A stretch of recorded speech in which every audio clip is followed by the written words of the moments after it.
Drone rehearsal होगा sir, nano urea पे। गाँव में अपने घर पर योजनाओं के बारे में बताएंगे। हरियाणा सरकार की क्या क्या योजनाएं हैं सर? महोदय श्रीमान अर्जुन राम मेघवाल केंद्रीय विधि न्याय संसदीय कार्य एवं संस्कृति मंत्री मंच की तरफ बढ़ते हैं। सभी बच्चे अपनी जगह पर खड़े होकर जोरदार विकसित भारत संकल्प यात्रा को शुभारंभ करने के लिए श्रीमान अर्जुन राम मेघवाल विधि न्याय संसदीय कार्य एवं संस्कृति राज्य मंत्री संकल्प यात्रा ये प्रधानमंत्री जी ने इसकी शुरुआत की खूंटी एक झारखंड में जगह है वहाँ से, और ये 26 जनवरी 2024 तक ये अभियान चलेगा।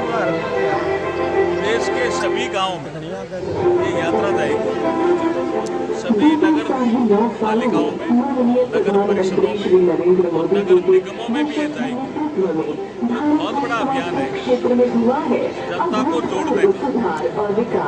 जब हमें विकसित भारत बनाना है तो हमारी जो योजनाएं चल रही हैं उसको हम सैचुरेशन पे ले जाएंगे।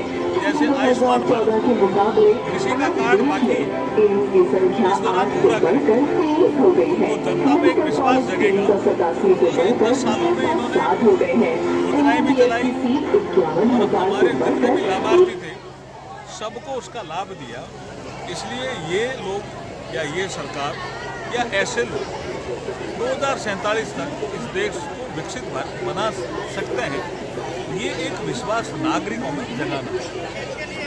भारत को विकसित भारत बनना है।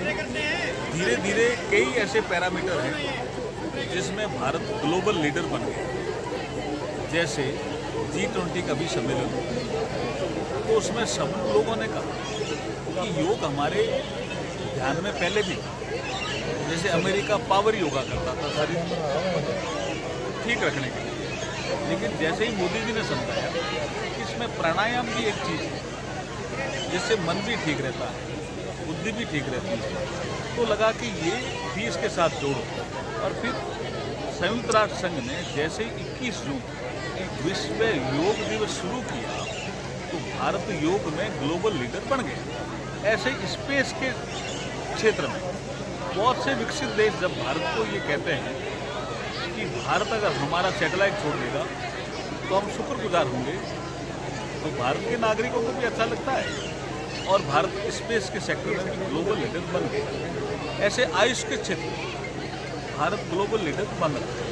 तो ऐसे कई क्षेत्रों में धीरे धीरे भारत जब ग्लोबल लीडर बन जाएगा तो भारत विकसित भारत बनेगा और संसार का नेतृत्व करने की क्षमता भारत में दिनों दिन आ रही है। जैसे अब इन्वायरमेंट का विषय है, तो जैसे ही प्रधानमंत्री जी ने लाइफ मिशन को दुरुस्त शुरू कि लाइफ स्टाइल फॉर इन्वायरमेंट, ये एक छोटा सा प्रयास है लेकिन दुनिया के देशों को पसंद आ रहा है कि हम किसी होटल में जाते हैं तो हमें ऐसा लगता है कि हमें गर्मी लग रही है, तो हम एसी को बहुत ऐसा कर देते हैं कि वो कमरा बहुत ठंडा हो जाता है।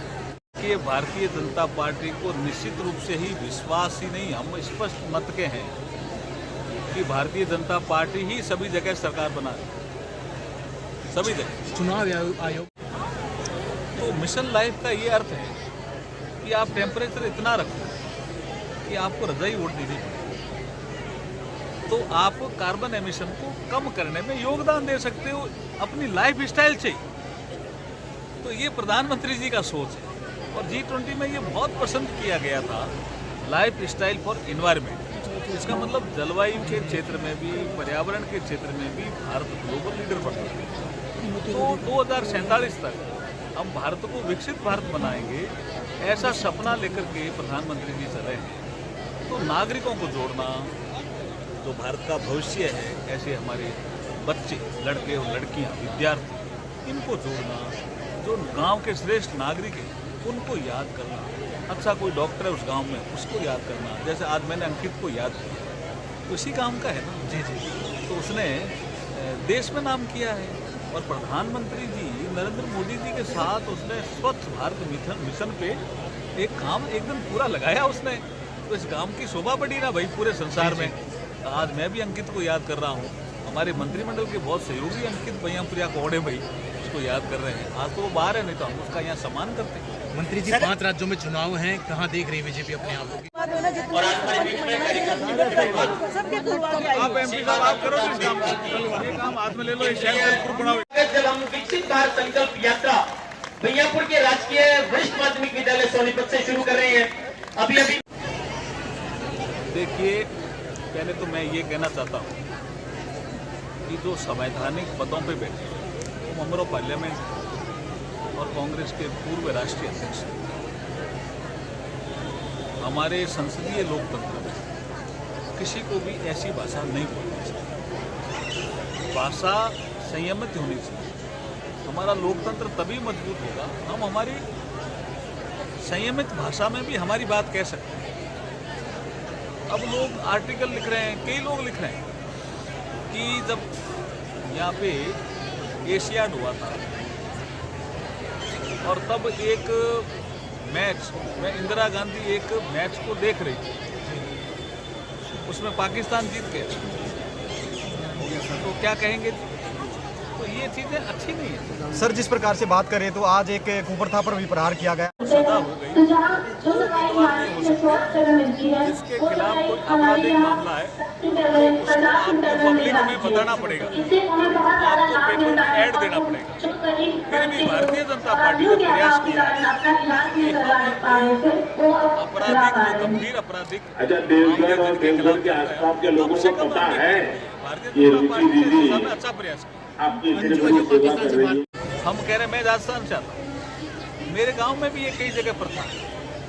हमने इसका अभियान चला और हमारे एक मुख्यमंत्री हुए थे आदरणीय भैरव सिंह जी शेखावत, राजपूत समाज में भी ये प्रथा थी। उन्होंने खुद ने कहा कि आंख की शर्म होनी चाहिए, शर्म आंख की। जैसे अभी कलेक्टर साहब ठीक ही बोल रहे थे, सिर ढक करके भी अपन शर्म कर सकते हैं। तो ये एक ऐसी मानसिकता जो मुझे लगता है कि जैसे हमने अपनी शपथ ली, गुलामी का कोई भी अंश होगा हमारे समाज में तब समाप्त करें। तो ये घूंघट प्रथा हम जब अपन देखते हैं भगवान राम को, तो सीता जी का तो घूंघट नहीं है सर। हम कृष्ण को देखते हैं तो राधा जी तो घूंघट में नहीं बैठी है। हम शिव जी को देखते हैं तो पार्वती तो घूंघट में नहीं बैठी है ना। तो हमारी कहाँ थी परंपरा ये, कैसे आई, इसका विश्लेषण करना है। और हमें ऐसी अगर कुछ कुप्रथाएं हैं तो उनको समझाइश करके धीरे धीरे समाज से विदा लें, ये ऐसा प्रयास करें। हमारा संकल्प विकसित भारत की प्रतिज्ञा लेता हूँ। 2047 तक आत्मनिर्भर और विकसित राष्ट्र बनाने के सपने को साकार करेंगे, उखाड़ फेंकेंगे। देश की समृद्ध विरासत पर गर्व करेंगे। भारत की एकता को, देश की आजादी के 75 साल पूरे हुए तो प्रधानमंत्री नरेंद्र मोदी जी ने एक कार्यक्रम हाथ में लिया, उसका नाम था आजादी का अमृत महोत्सव। उसका समापन हुआ तब प्रधानमंत्री जी ने कहा था कि अब से 2047 तक ये 25 साल, इन 25 सालों के कालखंड को प्रधानमंत्री जी ने नाम दिया अमृत काल। और इस अमृत काल में भारत को विकसित भारत बनाना है, ये संकल्प लिया, ये सपना लिया। और इसको साकार करने के लिए जो योजना शुरू की, विकसित भारत संकल्प यात्रा, ये बहुत बड़ा कार्यक्रम हाथ में लिया है। इस देश में जितने भी ग्राम पंचायतें हैं उन सब में विकसित भारत संकल्प यात्रा जाएगी, नंबर 1। नंबर 2, इस देश में जितने नगर पालिकाएं हैं, नगर परिषद है, नगर निगम है, उनमें भी ये विकसित भारत संकल्प यात्रा जाएगी। और जो भारत सरकार की योजनाएं हैं, उन योजनाओं का सैचुरेशन पॉइंट भी हम प्राप्त करेंगे। ये 26 जनवरी 2024 तक ये यात्रा चलेगी। ये यात्रा 15 नवंबर को स्वयं प्रधानमंत्री नरेंद्र मोदी जी ने झारखंड के खूंटी गांव से हमारे भगवान बिरसा मुंडा, जो आदिवासी समाज के भगवान कहलाते हैं, हमारे सबके भगवान हैं, उन्होंने बहुत बड़ा हमें संदेश दिया है। उनके आदिवासी जनजातीय गौरव दिवस के अवसर पर झारखंड के खूंटी से पूरे देश में केंद्र सरकार की योजनाओं का लाभ पहुंचाने के लिए विकसित भारत संकल्प यात्रा स्वयं प्रधानमंत्री जी ने शुरू की थी। आज मुझे सौभाग्य मिला है कि मैं आपके बीच, आपके गांव में आया हूं। मुझे यहाँ सम्मानित नागरिक भी मिले, जिला प्रशासन, पुलिस प्रशासन के अधिकारी भी मिले। यहाँ मैंने कुछ स्टॉल देखी, उस स्टॉल में भी बहुत सी ऐसी बातें मुझे ध्यान में आई कि जो सरकारी योजनाओं का सैचुरेशन पॉइंट पूरा करने में लगे हुए हैं। जैसे हार्डवेयर, किसी चीज को आगे बढ़ाने की, इस 25 सालों में हम क्या करेंगे? कहीं किसी गांव में अस्पताल की कमी है तो उसको पूरा करेंगे, किसी गांव में स्कूल के कमरे की कमी है तो उसको पूरा करेंगे, किसी गांव में खेल के मैदान की कमी है तो उसको पूरा करेंगे, किसी गांव में स्टेडियम की कमी है तो उसको पूरा करेंगे। कोई भी सरकारी और किसी का कच्चा मकान है तो उसको पक्का बनाएंगे, किसी घर में शौचालय नहीं है तो उसको पूरा करेंगे।